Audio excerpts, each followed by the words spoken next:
আসসালামু আলাইকুম। আপনারা দেখছেন বিপ্লব হোসেন ইউটিউব চ্যানেল থেকে,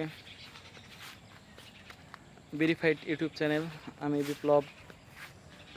তো গাইস, সকলে কেমন আছেন? আশা করি ভালো আছেন। আপনাদের দয়ায়, আল্লাহর রহমতে আমিও ভালো আছি। তো দেখতে দেখতে আজকেও আরেকটি নতুন ভিডিও বানিয়েছি আপনাদের উদ্দেশ্যে। গাইস, আজকে প্রকৃতি দেখাইতে আসছি। আজকে কিন্তু বৃষ্টি হয়েছে গাইস।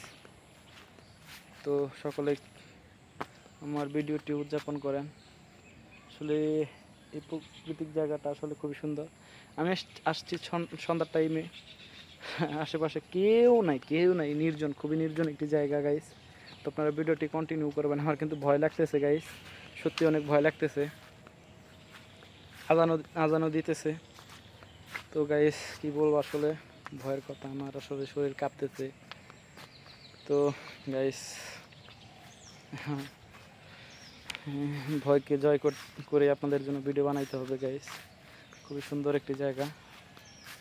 আমাদের এগুলাকে ভিটা বলে। এই পাশে একটা আছে, ওই পাশে একটা আছে, তারপরে এই পাশে একটা আছে, ওই পাশে আরেকটা আছে। মানে মাঝখানে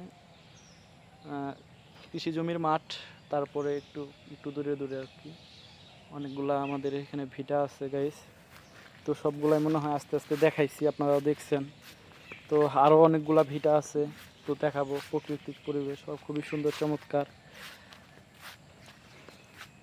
আসলে গাইজ, আমার ভিডিও কিন্তু অনেক বড় না, লং ভিডিও না, 3 মিনিট, 2-3 মিনিটের ভিডিও। আপনারা এটাও দেখতেছেন না, এটা আমার খুবই খারাপ লাগে।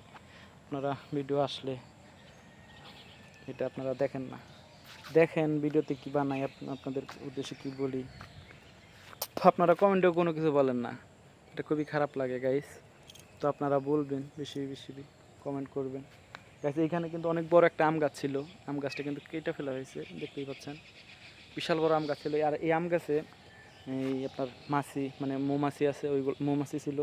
মানে গাছের ভিতরে খোলা ছিল, ওই খোলার ভিতরে মৌমাছি আসলে বাসা করছিল। তো গাইস, আসলে কি বলবো, ওখানে অনেক মধু হয়েছিল, কিন্তু ওইখান থেকে মধু পারবে কীভাবে? তারপরেও অনেকেই চেষ্টা করছে মধু পাড়ার জন্য, পারতে পারে নাই।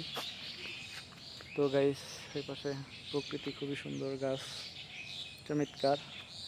তো গাইস, আমি চলে যাবো, ভিডিও লং করব না, আজকে এই পর্যন্তই। সকলেই ভালো থাকবেন, আমার ভয় লাগতেছে। তো গাইস, আমি যেন সুস্থভাবে আর আপনাদের জন্য অনেক ভিডিও বানাইতে পারি। আজকে এই পর্যন্তই, সকলে ভালো থাকবেন। আল্লাহ হাফেজ। আমার জন্য দোয়া করবেন। আসসালামু আলাইকুম।